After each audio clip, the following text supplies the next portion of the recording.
Benjamin S Lambeth अपनी किताब air power at 18,000 feet the Indian air force in the Kargil war में air marshal Vinod Patney के हवाले से लिखते हैं कि कारगिल में सबसे बड़ी दिक्कत ये थी कि टारगेट कहाँ है ये नहीं मालूम चलता था। आर्मी के मैप्स और एयरफोर्स के मैप्स का जो रेफरेंस सिस्टम था अलग अलग था, यानी एक ही जगह के कोऑर्डिनेट्स दोनों के यहाँ अलग अलग हो जाते थे। इंग्लिश में हम डेटम इसको कहते हैं। आज के ज़माने में WGS-84 डेटम, ये GPS स्टैंडर्ड है, इसका इस्तेमाल होता है। लेकिन कारगिल की लड़ाई के वक्त आर्मी का रेफरेंस सिस्टम अलग था, एयरफोर्स का अलग था। ऐसे में आर्मी अपने नक्शे के हिसाब से जो जगह बताती थी, एयरफोर्स के नक्शे पर वो बिल्कुल अलग जगह निकलती थी। एक ही पहाड़ी की जगह दोनों की भाषा में अलग अलग तरीके से लिखी जाती थी और उसे फिर बदलना पड़ता था, ट्रांसलेट करना पड़ता था, आप ऐसे समझ लीजिए। और इस ट्रांसलेशन में ज़रा सी चूक का मतलब था कि बॉम्ब एक पूरी की पूरी अलग पहाड़ी पर गिर सकता है, दुश्मन को मिस कर सकता है, आपकी अपने फोर्सेस पर गिर सकता है। एयर मार्शल विनोद पाटनी, जो उस समय वेस्टर्न एयर कमांड के प्रमुख थे, एग्जाम्पल देते हैं। पाटनी कहते हैं कि एक रात उन्होंने 6 एयरक्राफ्ट भेजे, हर एक पर 2 बॉम्ब्स थे, 1-1 मिनट के फासले पर इनको भेजा गया, सब एक ही टारगेट पे लगे।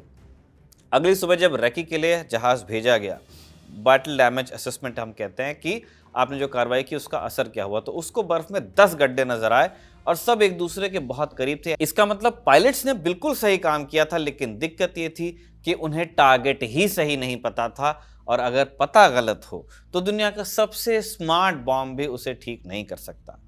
कारगिल में भारतीय वायुसेना की सबसे बड़ी लड़ाई दुश्मन से नहीं थी, वो लड़ाई इस सवाल से थी कि दुश्मन कहाँ है। नीचे 14 से 18,000 फीट ऊंची पहाड़ियां थी, 2 ही रंग थे, काली चट्टान और सफेद बर्फ, और इस बैकग्राउंड में दुश्मन के छोटे छोटे टेंट्स थे या संगठ थे जो वो पत्थरों से ही बनाते थे। 600 किलोमीटर प्रति घंटा की रफ्तार से गुजरते हुए पायलट को ये दिखते ही नहीं थे, तो टारगेट कैसे करें? इसका जवाब फिर 3 जगहों से आया। एक बाजार की इलेक्ट्रॉनिक्स दुकान से, एक इजराइल से और एक किसी नौजवान पायलट के दिमाग से। 3 जुगाड़ जिनके दम पर भारतीय विमान रात के अंधेरे में उन ऊंची चोटियों के बीच 500 फीट की ऊंचाई पर बॉम्ब गिराकर निकले। एक ऐसा ऑपरेशन जो इससे पहले दुनिया में कहीं अटेम्प्ट नहीं किया गया, और इस ऑपरेशन के गवाह बने खुद air chief martial AY Tipnis. 24 जून की सुबह मिराज 2000 में टाइगर हिल के ऊपर ये भी उड़ रहे थे। उस सुबह टिपनेस रेडियो पर एक शब्द का इंतजार कर रहे थे। कौन सा शब्द था वो हमला कौन सा था जिसने पाकिस्तान की कमर तोड़ दी? 12 जून को पाकिस्तान के विदेश मंत्री दिल्ली आए। उन्होंने भारत सरकार के सामने कौन सी 3 मांगे रखी? 13 जून की सुबह के लिए एयरफोर्स ने क्या प्लान बना रखा था जिसे आखिरी वक्त पर फिर रोक दिया गया? इन तमाम सवालों के जवाब इस वीडियो में हम तलाशेंगे। नमस्ते, मैं हूं निखिल और आप देख रहे हैं अलिफ लैला, जिसमें आज कहानी ऑपरेशन सफेद सागर की।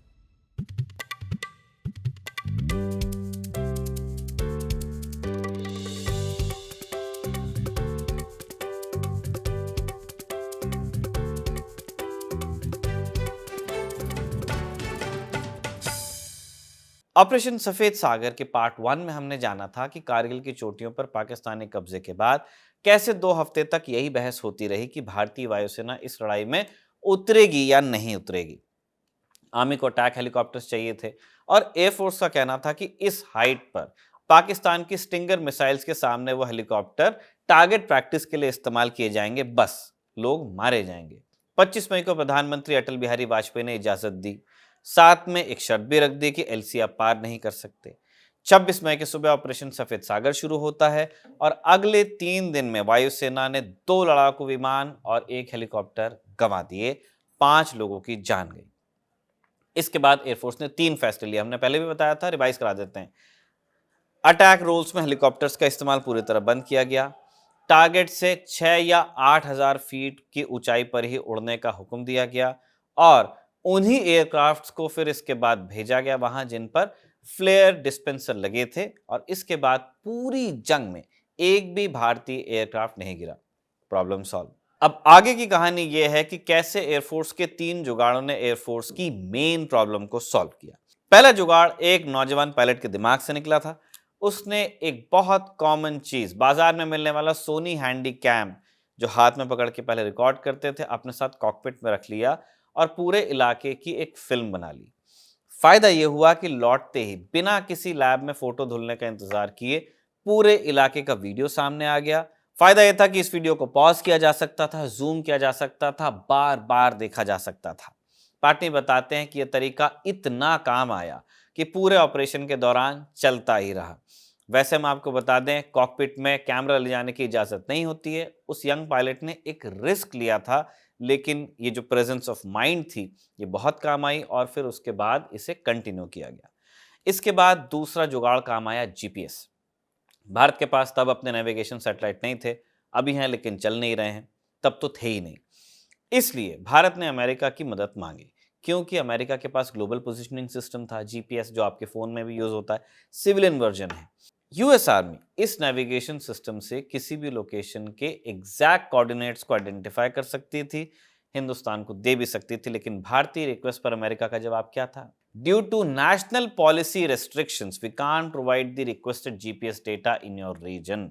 यानी सुरक्षा कारणों से हम आपको जीपीएस की सुविधा नहीं दे सकते। अब ऐसा नहीं था कि भारत में जीपीएस चल नहीं रहा था, लेकिन इसकी एक्यूरेसी को अमेरिका अपने हिसाब से कंट्रोल कर रहा था। लोकेशन एक बहुत बड़े इलाके में नजर आती थी, जिसके सहारे टारगेटिंग नहीं की जा सकती थी। अमेरिका ने बहाना सुरक्षा कारणों का दिया था, हालांकि असली वजह यह थी, जो क्लिंटन एडमिनिस्ट्रेशन था, पाकिस्तान को नाराज तब नहीं करना चाहता था। जीपीएस का जितना एक्सेस अवेलेबल भी था, उसमें भी एक दिक्कत थी। अक्टूबर 2006 में फोर्स मैगजीन में छपे एक आर्टिकल ऑपरेशन सफेद सागर में एयर चीफ मार्शल एवाई टिपनेस लिखते हैं कि उस वक्त इंडियन एयरफोर्स के सिर्फ एक स्क्वाड्रन के जो जेट्स थे, उसी में जीपीएस लगा हुआ था। फिर एयरफोर्स ने क्या किया? पाटनी के शब्दों में, उन्होंने बाजार से हैंडहेल्ड जीपीएस टर्मिनल्स खरीदे और उन्हें एयरक्राफ्ट्स में लगाया। अमेरिकी प्रतिबंध था तो रेजोल्यूशन बहुत लिमिटेड था, लेकिन फायदा हुआ।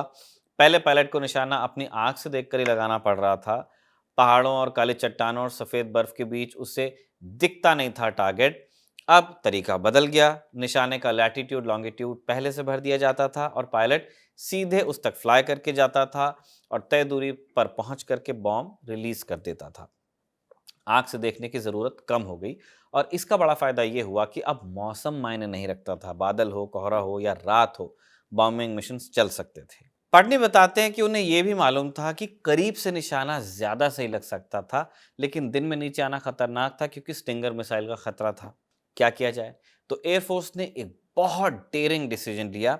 उन्होंने डिसाइड किया कि लद्दाख की उन दुरूह चोटियों पर, जहां जरा सी गलती से एयरक्राफ्ट पहाड़ से टकरा सकता है, सिर्फ 500 फीट की ऊंचाई, उस चोटी से सिर्फ 500 फीट की ऊंचाई पर रात में बॉम्बिंग मिशन उड़ाए।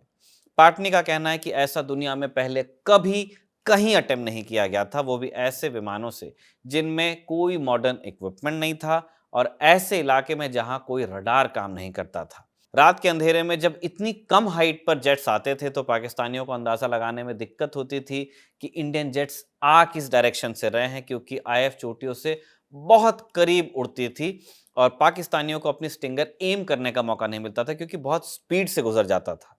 ये नाइट मिशन जिस स्क्वाड्रन ने अंजाम दिए, उसका नाम था गोल्डन एरोस नंबर 17 स्क्वाड्रन, जिसकी कहानी नेटफ्लिक्स की लेटेस्ट सीरीज ऑपरेशन सफेद सागर में दिखाई गई है। 1999 में ये स्क्वाड्रन मिग 21 उड़ाता था, अब रफाल उड़ाता है। इसकी कमान तब संभाल रहे थे wing commander Birender Singh Dhanoa, B S Dhanoa, जो बाद में एयरफोर्स चीफ भी बने। एयरफोर्स में तब उन्हें टोनी बुलाया जाता था। धनोआ जून 1978 में एक फाइटर पायलट के तौर पर एयरफोर्स में आए थे। मिग 21, जैगवार, मिग 29 और बाद में सू-30 भी उन्होंने उड़ाया। एक क्वालिफाइड फ्लाइंग इंस्ट्रक्टर भी थे। लड़ाई शुरू होने से पहले वो और उनका स्क्वाड्रन एक वॉर एक्सरसाइज की तैयारी में थे। धनोआ ने बाद में न्यूज़ एजेंसी एएनआई को बताया था कि उन्हें कुछ अंदाज़ा था नहीं खास कि होने क्या वाला है। उनके शब्दों में बताएं तो जब स्क्वाड्रन को मूव करने का हुक्म मिला, तब भी उन्हें नहीं लगा था कि वो असली लड़ाई में जाएंगे। 21 मई को उन्हें समझ में आया कि कुछ हो सकता है और फिर वो कहते हैं कि वो बहुत एक्साइटेड थे, क्योंकि 1971 के बाद पहली बार वो असली दुश्मन पर हथियार गिराने जा रहे थे। स्क्वाड्रन को श्रीनगर भेजा गया और वहीं से गोल्डन एरोज ने कारगिल सेक्टर पर रेकी फ्लाइट्स भी की और बॉम्बिंग मिशंस भी। इस स्क्वाड्रन ने जो सबसे मुश्किल काम किया, वो जंग के आखिरी हफ्तों में आया। रात के अंधेरे में इन पहाड़ों पर बॉम्बिंग मिशंस, दुनिया में कभी ऐसे इलाके में रात के अंधेरे में बॉम्बिंग मिशंस नहीं हुए थे इतनी पुरानी मशीन्स को इस्तेमाल करके। इसी काम के लिए धनोआ के स्क्वाड्रन को वेस्टर्न एयर कमांड के सबसे बेहतरीन फाइटर स्क्वाड्रन का खिताब भी मिला था। धनोआ का सफर बहुत आगे तक के गया। दिसंबर 2016 में वो भारतीय वायुसेना के प्रमुख बने और सितंबर 2019 तक इस पद पर रहे। सीरीज ने जिन बाकी नौजवान किरदारों को आपसे मिलाया है वो भी असली लोगों पर ही आधारित हैं। जैसे वो पायलट जिसे सीरीज में धाली कहा जाता है और जिसे अभय वर्मा ने निभाया, असल में उनका नाम था फ्लाइंग ऑफिसर राजपाल सिंह धालीवाल। बाद में ये विंग कमांडर के रैंक तक गए थे। फ्लाइंग ऑफिसर धालीवाल एयरफोर्स में कमीशन ही हुए थे कि लड़ाई लग गई। वायुसेना का जो साइटेशन है उसके मुताबिक उनके पास नाइट फ्लाइंग का कुल जमा 46 घंटे का एक्सपीरियंस था और रात में अटैक करने की कोई खास ट्रेनिंग उनको नहीं मिली थी। इसके बावजूद उन्होंने 4 बॉम्बिंग मिशन पूरे किए रात में और उन्हें वायुसेना मेडल मिला। बाद में वो विंग कमांडर बने जैसे हमने बताया और सूर्य किरण एक्रोबैटिक टीम का भी हिस्सा रहे। 2009 में एक एयर क्रैश में उनकी जान चली गई। इसी तरह सीरीज में बॉल्डी का जो किरदार है वो असल में CH बालारेड्डी पर आधारित है। जब पूरा स्क्वाड्रन श्रीनगर गया तब वो भटिंडा में ही रुके और वहां का एडमिनिस्ट्रेटिव काम देख रहे थे। बाद में वो भी श्रीनगर गए और उनकी कहानी अजय आहूजा से इस तरह से जुड़ती है कि स्क्वाड्रन लीडर आहूजा का विमान गिरने के बाद जिन लोगों को बॉडी की शिनाख्त के लिए भेजा गया था इनमें ये भी थे। गोल्डन एरोज की सॉर्टीज के बाद ऑपरेशन सफेद सागर का एक बड़ा हिस्सा 30 मई के बाद अंजाम दिया गया। उस रोज एयरफोर्स ने तय किया कि अब मिराज 2000 को उतारा जाएगा। मिराज 2000 आप जानते ही हैं, एक फ्रेंच मल्टी रोल फाइटर है। दासो बनाती है और बनाती थी कहना चाहिए, और उस जमाने में ये भारतीय वायुसेना का सबसे आधुनिक फाइटर जेट था multi role. MiG 21, MiG 23, MiG 27 ये पुराने हो रहे थे जिनमें निशाने लगाने का जो तरीका था वो पायलट स्किल पर बहुत बेस होता था। पायलट आंखों से पहचान करता था और फिर एम्यूनेशन ड्रॉप करने के लिए जहाज को अलाइन करता था। अब बॉम्ब कितना एक्यूरेट गिरेगा इस बात से भी तय होता था कि जहाज उसको क्या डायरेक्शन और स्पीड दे रहा है, और क्लासिकल फाइटर फ्लाइंग की जाती थी जिसके लिए बहुत अभ्यास की जरूरत पड़ती थी। मिराज में एक कंप्यूटर लगा था, वो खुद कैलकुलेट करता था कि हवा किस तरफ चल रही है, ए स्पीड क्या है और बॉम्ब को ठीक किस पल रिलीज करना चाहिए। पायलट को सिर्फ एम करना होता था और फायर करना होता था। बॉम्ब कब ड्रॉप करना है ये कंप्यूटर डिसाइड करता था। मिराज की एक खूबी और थी, वो लेजर से गाइड होने वाले बॉम्ब्स को भी गिरा सकता था, लेजर गाइडेड बॉम्ब्स। लेकिन उसके लिए एक चीज चाहिए थी जो उस वक्त मिराज पर लगी नहीं थी, टारगेटिंग पॉड्स। टारगेटिंग पॉड को आप ऐसे समझिए कि ये जेट्स के नीचे लटकने वाला एक किट है जिसके अंदर बहुत ताकतवर कैमरा होता है, एक लेजर होता है।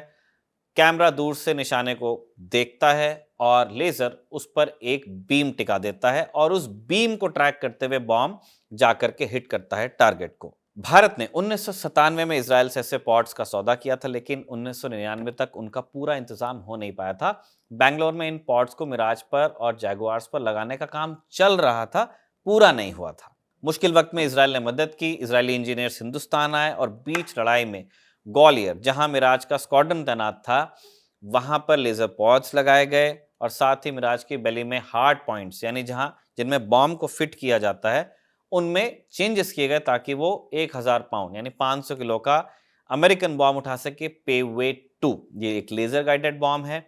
वजह ये थी कि हिंदुस्तान के पास फ्रेंच लेजर गाइडेड बॉम्ब्स भी थे लेकिन लिमिटेड नंबर में थे और बहुत महंगे थे। भारत ने सोचा हुआ था पहले से ही कि ये जो फ्रेंच लेजर बॉम्ब्स हैं वो कहाँ चलाए जाएंगे, किसी बड़ी लड़ाई के वक्त पाकिस्तान की कमजोर नस को दबाया जाएगा इससे, यानी कि क्रिटिकल इंफ्रा को डैमेज किया जाएगा। उधर जामनगर में एयरफोर्स के लोग इस जुगाड़ में लगे थे कि अब किट्स तो आ गई, पेववे को इन ऊंचाई पर चलाया कैसे जाएगा। 12 जून तक मिराज तैयार हुए।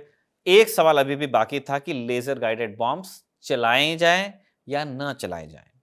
यहां एयरफोर्स की सोच को आपको समझना पड़ेगा। टिपनेस लिखते हैं कि 1999 के शुरुआत में स्मार्ट बॉम्ब भारत के पास गिने चुने ही थे और हर एक स्मार्ट बॉम्ब पहले से किसी न किसी बड़े काम के लिए तय किया गया था। इसके अलावा एयरफोर्स का एक बुनियादी उसूल ये था कि स्मार्ट बॉम्ब आप तभी चलाओ जब नॉर्मल जो डम बॉम्ब्स कहे जाते हैं, नॉर्मल सादा बॉम्ब ग्रेविटी से जो गिरता है उससे आपका काम न बनता हो।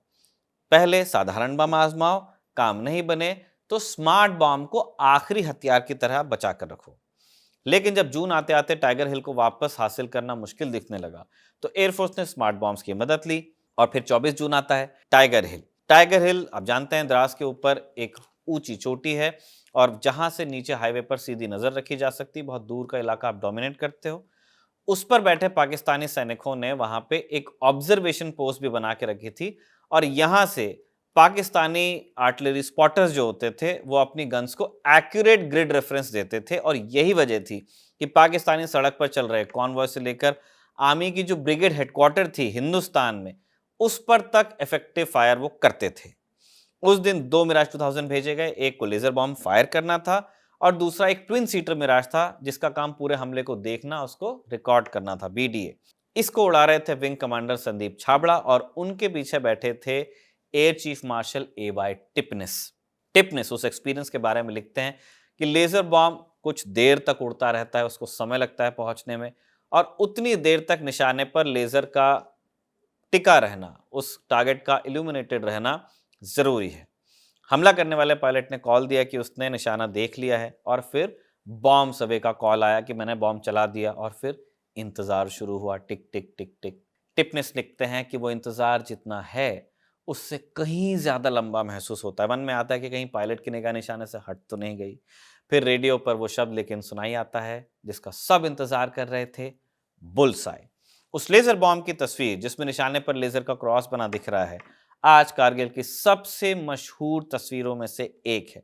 लगभग 20 किलोमीटर दूर से पॉड के कैमरे ने निशाना पकड़ा, 8 किलोमीटर की दूरी पर बॉम्ब छोड़ा गया और उसके बाद विमान ने एक टर्न लिया, लेकिन लेजर का जो पॉइंट था वो टारगेट पे ही रहा ताकि बॉम्ब उसको फॉलो करते हुए पहुंच जाए। ये भारतीय वायुसेना के इतिहास में पहली बार था जब लड़ाई में लेजर गाइडेड बॉम्ब्स का इस्तेमाल हुआ और इसका असर सिर्फ उस एक बंकर तक सीमित नहीं रहा। बाद में जब पॉड के कैमरे से रिकॉर्डिंग देखी गई तो पायलट्स ने देखा कि अब सिर्फ जेट्स की आवाज सुनते ही दुश्मन के सैनिक अपनी जगह छोड़कर भागने लगते थे। इंडियन आर्मी को बाद में पाकिस्तानी सैनिकों की डायरीज मिली, उनमें भी यही बात दर्ज थी।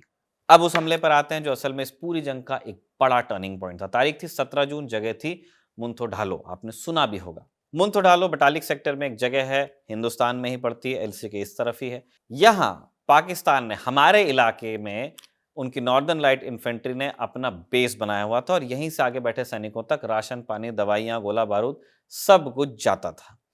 एयरफोर्स ने इसे तुरंत नहीं हिट किया, उन्होंने वेट किया और वेट करने की वजह थी कि हर दिन ये ठिकाना बड़ा होता जा रहा था और एयरफोर्स चाहती थी कि जब इसको हिट किया जाए तो पूरा माल एक साथ वहां पे हो। फिर 7 नंबर स्क्वाड्रन के मिराज 2000 वहां भेजे गए। लेजर बॉम्ब्स नहीं चले, यहां साधारण 1000 पाउंड के बॉम्ब्स चले जो ऊपर से तेज गोता लगाकर उसी कंप्यूटर की मदद से चलाए गए जो बॉम्ब छोड़ने का सही टाइम खुद ही डिसाइड करता है। तो मुंतो ढालो में सफलता तो नॉर्मल बॉम्ब से ही मिली, लेकिन जिस चीज ने वो अटैक पॉसिबल बनाया वो एक बार फिर वही इजरायली टारगेटिंग पॉड था। बात यह थी कि उसका कैमरा इतना ताकतवर था कि उससे दूर से ही उस ठिकाने को ढूंढ लिया गया। यानी जब पॉड को लेजर बॉम्ब चलाने के लिए इस्तेमाल नहीं किया, तब उसे दूरबीन की तरह इस्तेमाल किया गया और टिपनिस ने से यूं लिखा कि यहां स्मार्ट बॉम्ब नहीं चले, यहां स्मार्ट सोच चली। नुकसान कितना हुआ इस पर अलग अलग आंकड़े आपको मिलते हैं। टिपनिस के मुताबिक वहां 100 से ज्यादा लोग मारे गए, कुछ जगह पे गिनती 300 से ज्यादा बताई जाती है, दुश्मन की गिनती है। एक और बात साफ, वो ये कि पूरे ऑपरेशन में एयरफोर्स का ये सबसे बड़ा टारगेट था। वेस्ट एयर कमांड के प्रमुख पार्टी ने बाद में कहा कि मुंतो ढालो के तबाह होने से दुश्मन की पूरी लड़ाई पैरालाइज हुई क्योंकि वो उनका मेन सप्लाई डिपो था। फिगर्स में आप देखेंगे तो और तस्वीर साफ होती है। अपने पूरे ऑपरेशन में इंडियन एयरफोर्स ने अपने लगभग 60 एयरक्राफ्ट इस जंग में लगाए जो वेस्टर्न एयर कमांड के कुल फाइटर स्ट्रेंथ का लगभग 1/4 था। पूरे ऑपरेशन में फाइटर जेट्स ने मिलकर 1700 से ज्यादा सॉर्टीज भरी, जिनमें से लगभग 40 सॉर्टीज रात में थी। इसके अलावा हेलीकॉप्टर्स ने लगभग 2500 और ट्रांसपोर्ट एयरक्राफ्ट ने 3400 उड़ानें भरी, यानी कुल मिलाकर 7500 से ज्यादा फ्लाइट्स। अब यहाँ एक सवाल उठना लाजमी है कि पाकिस्तान की एयरफोर्स इस दौरान क्या कर रही थी। इस सवाल का जवाब है प्लानिंग की दिक्कत थी। 1999 के कारगिल ऑपरेशन, जो वहां पाकिस्तान में ऑपरेशन बद्र कहते हैं, उसका प्लान जनरल परवेज मुशर्रफ और सेना के केवल 3 और जनरल्स को ही मालूम था। इनको कहा गया गैंग ऑफ 4, जिनमें मुशर्रफ के अलावा lieutenant general Mahmud Ahmed, lieutenant general Aziz Khan और मेजर जनरल जावेद हसन थे। पाकिस्तान नेवी और एयरफोर्स को इस ऑपरेशन से पूरी तरह बाहर रखा गया। बाकायदा पाकिस्तान के air chief marshal PQ Mehdi और एडमिरल फसी बुखारी को मई 1999 के अंत में तब इस ऑपरेशन का पता चला जब इंडियन आर्मी और एयरफोर्स ने जवाबी कार्रवाई शुरू की। इस बात पर मुशर्रफ और एयर चीफ मेहदी के बीच तनातनी भी हुई थी, क्योंकि मेहदी का कहना था कि आपने ना तो हमें कोई हिंट दी, ना ही उन्हें हाई ऑल्टीट्यूड वाले एरियाज को बैकअप देने के लिए तैयार किया गया। जुलाई तक ये लड़ाई अपने निर्णायक दौर में पहुंच चुकी थी। 4 जुलाई को टाइगर हिल भारतीय फौज ने वापस ले लिया। 8 जुलाई को 15 कोर ने रिपोर्ट दी कि बटालिक इलाके का 99% और द्रास इलाके का 90% हिस्सा वापस लिया जा चुका है। और उन्हीं दिनों आर्मी के फील्ड हेडक्वार्टर से एयरफोर्स को एक संदेश भेजा गया। इसमें लिखा गया कि आपके मिराज वालों ने टाइगर हिल पर दुश्मन के बटालियन हेडक्वार्टर को निशाना बना लिया है। नतीजा जबरदस्त रहा है, दुश्मन भाग रहा है, बाकी सेक्टर्स में भी दुश्मन अब रिट्रीट कर रहा है और इस रफ्तार से ये लड़ाई जल्दी खत्म हो सकती है। 5 जुलाई को अमेरिका में पाकिस्तान के प्रधानमंत्री ने अमेरिकी राष्ट्रपति से मुलाकात के बाद ऐलान किया कि पाकिस्तानी फौज कारगिल से हटेगी। 12 जुलाई को भारतीय वायुसेना का आखिरी हवाई हमला हुआ और ऑपरेशन सफेद सागर यहीं खत्म हुआ। 26 जुलाई तक बची हुई चोटियां भी खाली करा ली गईं और यही तारीख आज कारगिल विजय दिवस के तौर पर मनाई जाती है। इसी जानकारी के साथ हम अलिफ लैला के इस एपिसोड को भी कंक्लूड करते हैं। इसे कमल ने लिखा और इरशाद ने रिकॉर्ड किया। आप देखते रहिए खबरगांव। जय हिंद।